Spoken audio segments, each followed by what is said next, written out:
Hello students, আমি তোমাদের GK GS teacher শতবিশা Majumdar. সবাইকে স্বাগত জানাই WBPSC টেক্সট বুক চ্যানেলে। বক্তব্য রাখবো আপার প্রাইমারি টেট নিয়ে, কারণ এখন সবাই জানো আপার প্রাইমারি টেট নিয়ে বিভিন্ন ইউটিউবের বিভিন্ন মাধ্যমে বিভিন্ন চ্যানেলে তোমরা জানো। তো আমি সবার আগে বলবো যে কোনো এমন ভিডিও দেখে কনফিউজ হবে না যেখানে সিলেবাস নিয়ে একটু ধোঁয়াশা আছে বা আগেরটা হবে না পরেরটা হবে, এই জিনিসগুলো নিয়ে কনফিউজ হবে না। আমি এর আগেও ভিডিওতে তোমাদেরকে বলে দিয়েছি যে সিলেবাস পুরনোটাই থাকবে। রাজ্য সরকার স্কুল সার্ভিসের যেটা প্রাইমারি টেট কমিশন, সেই কমিশনের তরফ থেকে কোর্টেও জানানো হয়েছে যে সিলেবাসে আপাতত চেঞ্জ হচ্ছে না। তাই যে পরীক্ষার নোটিফিকেশন আসতে চলেছে এবং পরীক্ষা হয়তো হয়ে যাবে আর 8 মাস পর, 2026-এর প্রথম দিকে এই পরীক্ষা হয়ে যাবে। আর এই পরীক্ষার পড়াশোনাটা একটু লেন্দি। কেন লেন্দি বলছেন ম্যাম? তার কারণ হচ্ছে অনেকগুলো সাবজেক্ট সম্পর্কে তোমাদেরকে জানতে হবে। মানে ধরো যারা আর্টস ব্যাকগ্রাউন্ডের, আজকে আমি সিলেবাস নিয়ে কথা বলবো, কত নাম্বারের পরীক্ষা দিতে হবে সেসবও বলবো। তো আজকের বিষয়বস্তু আপার প্রাইমারি টেট, যেখানে আমরা ফোকাস করব মেইনলি দুটো জিনিসের ওপরে। ফার্স্ট কোশ্চেন যেটা, কত নাম্বারের পরীক্ষা দিতে হবে, মোট কত নাম্বারের পরীক্ষা দিতে হবে, এই বিষয়ের উপরে বক্তব্য রাখবো। পুরনো সিলেবাস কি সেমই থাকবে? এটার উত্তর অলরেডি আমি দিয়ে দিয়েছি, আবারও বলে দিচ্ছি, পুরনো সিলেবাসই থাকবে। কারণ প্রাইমারি টেট যেটা রাজ্য সরকারের কমিশন কোর্টে জানিয়েছে আপাতত কোনো চেঞ্জ হচ্ছে না। তো যা এর আগের বছর যে ধাঁচে পরীক্ষা হয়েছিল, এবছরও সেম ধাঁচেই পরীক্ষা হবে। যেহেতু পরীক্ষার প্যাটার্নও সেম থাকছে, তাই জন্য সিলেবাসেও বা কোনটায় কত নাম্বারের ভাগ করা থাকবে সেটাতেও কোনো চেঞ্জ হবে না। তো চলো এগোনো যাক। সায়েন্স যারা গ্রাজুয়েট, যারা গ্রাজুয়েশন আর বিএড আছে, আর যাদের গ্রাজুয়েশন আর ডিলেড আছে এবং গ্রাজুয়েশন করেছো সায়েন্সে, তাদের সিলেবাস কি কি সাবজেক্ট থাকছে? প্রথমেই থাকছে সিডিবি পেডাগজি বা পেডাগজি, যেটায় 30 মার্কস থাকছে। ইংলিশ হচ্ছে কম্পালসারি পেপার 1, ইংলিশ হচ্ছে কম্পালসারি পেপার 1, যেটায় 30 মার্কস থাকছে। বেঙ্গলি হচ্ছে কম্পালসারি পেপার 2, এটাতেও 30 মার্কস থাকছে।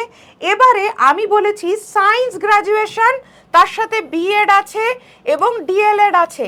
তাহলে তোমার সাবজেক্ট কি, কিসে পরীক্ষা দিতে হবে? তোমাকে দিতে হবে ম্যাথ আর সায়েন্স। ম্যাথ থাকছে, সায়েন্সের মধ্যে থেকে থাকছে ফিজিক্যাল সায়েন্স, লাইফ সায়েন্স, খুব কম পরিমাণে কেমিস্ট্রিটা থাকে। সায়েন্স বলতে আমরা কি বুঝি? Physical science, life science, chemistry. But এক্ষেত্রে প্রাইমারি টেট, আপার প্রাইমারি টেটের পরীক্ষায় কেমিস্ট্রির থেকে একদমই কম নাম্বার আসে, লাইফ সায়েন্সের থেকে 8-9টা কোশ্চেন আসে, ফিজিক্যাল সায়েন্সের থেকে 10-12টা প্রশ্ন আসে। মোট থাকে 60 নম্বর। তাহলে 30 নম্বরের সিডিপি পেডাগজি, ইংরাজি 30 নম্বরের, বাংলা 30 নম্বরের, আর ম্যাথ আর সায়েন্স মিলিয়ে 60 নম্বর।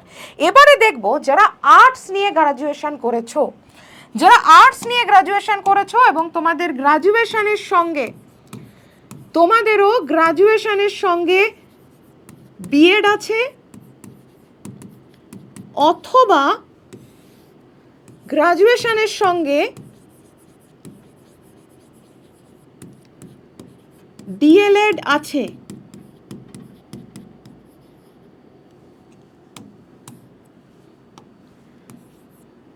তোমরা এলিজিবল। হয় গ্রাজুয়েশনের সঙ্গে বিএড আছে, নাহলে ডিএলএড আছে। তো আর্টস গ্রাজুয়েশন করেছো তোমরা, তাহলে তোমাদের সাবজেক্ট কি? সায়েন্স গ্রাজুয়েটদের মতনই সিডিপি পেডাগজিতে 30 নাম্বার, ইংরাজি compulsory paper 1 30 number, paper 2 Bengali 30 number. এবার আর্টসের যারা, তাদেরকে যেটা এক্সট্রা পরীক্ষা দিতে হয় সেটা হচ্ছে সোশ্যাল সায়েন্স। এই সোশ্যাল সায়েন্সের মধ্যে কি কি থাকে?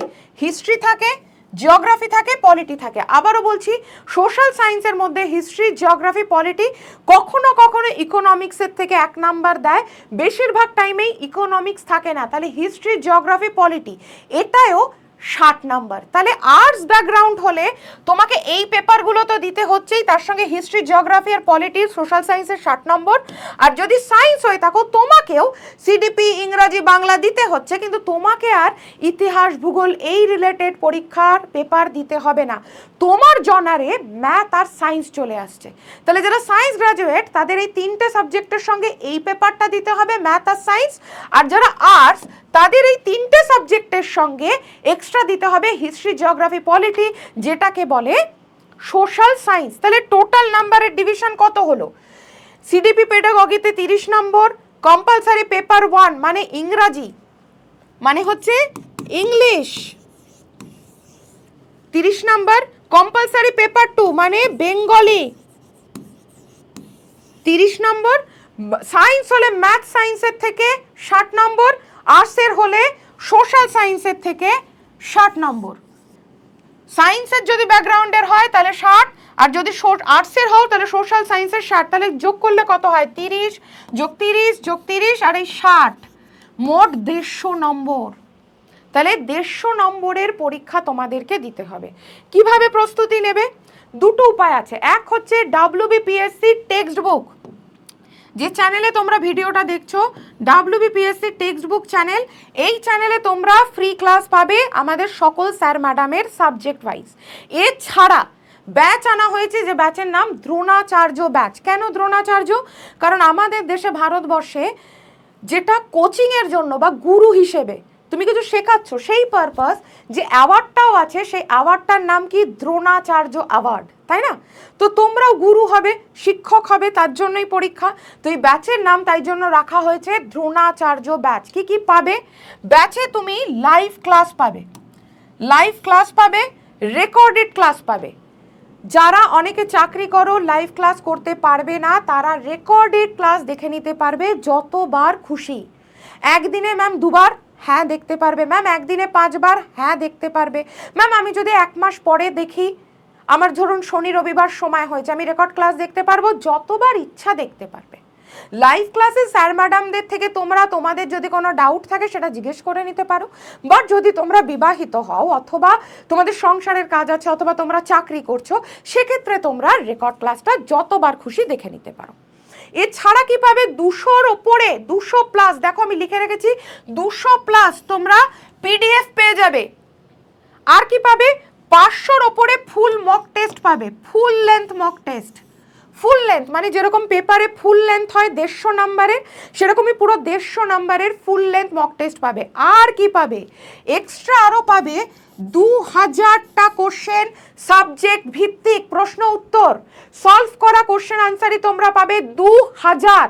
দেখো 2000 সাবজেক্ট ভিত্তিক, মানে ইতিহাস, ভূগোল, ফিজিক্যাল সায়েন্স, লাইফ সায়েন্স, যারা সায়েন্সের থাকবে তাদের জন্য, যারা আর্টসের থাকবে তাদের জন্য 2000-এর ওপরে সাবজেক্ট ভিত্তিক তোমরা প্রশ্ন উত্তর পাবে। এবার এই যে ভিডিওটা তোমরা দেখতে পাচ্ছ, এর নিচে ডেসক্রিপশনে যাও, ভিডিওর ঠিক নিচের দিকেই দেখবে, ওখানে দেখো ক্লিক করো, ডেসক্রিপশন খুলে যাবে। এই ভিডিওর নিচে একটা হোয়াটসঅ্যাপ গ্রুপের লিঙ্ক দেওয়া আছে, লিঙ্কটায় ক্লিক করে গ্রুপে জয়েন হয়ে যাও। কেন? তারও কারণ আমি বলবো কেন। আর হোয়াটসঅ্যাপ গ্রুপে যুক্ত হতে তোমাদের কোনো টাকা পয়সা দিতে হবে না, ফ্রি হোয়াটসঅ্যাপ গ্রুপ, তোমরা যুক্ত হয়ে যাও। কেন আমি বলবো? প্রতিদিনের যে ফ্রি ক্লাসটা হবে WBPSC টেক্সট বুক চ্যানেলে, এই ক্লাসের নোটিফিকেশনটা ওই গ্রুপে দিয়ে দেওয়া হবে। কারণ অনেক সময় হয় না, ইউটিউবে খুঁজে পাচ্ছ না, বা তাড়াহুড়োর মধ্যে হচ্ছে ক্লাসটা এক্ষুনি তোমার শুরু করতে হবে, তো তোমাকে নোটিফিকেশনটা দিয়ে দেওয়া হবে 5-10 মিনিট আগে। ব্যাচ যারা নিতে চাও, সেই সংক্রান্ত তোমাদের মনের মধ্যে যদি কোনো কোশ্চেন্স থাকে, দাম কত, কত দিনের ভ্যালিডিটি, ম্যাম এর মধ্যে কি কি পাবো, সমস্ত তথ্য এই গ্রুপে দিয়ে দেওয়া হবে। নোটিফিকেশন কবে আসবে বা নোটিফিকেশন কবে আসতে পারে, সেই সংক্রান্ত বক্তব্য গ্রুপে আমি দিয়ে দেব। অথবা যদি কোনো ভিডিও বানিয়ে আমি তোমাদের দেখাই, ইউটিউবে ধরো কোনো ভিডিও বানিয়ে দিলাম যে নোটিফিকেশন চলে এসছে, বা 1 মাস পরে নোটিফিকেশন আসতে পারে, বা নোটিফিকেশনে ফর্ম ফিল আপ ডেট কবে শুরু, এই সমস্ত তথ্য আমি গ্রুপেও দিয়ে দেব, ইউটিউবে ভিডিও করে দেব, কিন্তু সেই ভিডিওর লিঙ্কটাও আমি গ্রুপে দিয়ে দেব। তো এই জন্য গ্রুপে যুক্ত হয়ে থেকো। সকলে ভালো থেকো, আমার অনেক অনেক ভালোবাসা নিও। জয় হিন্দ।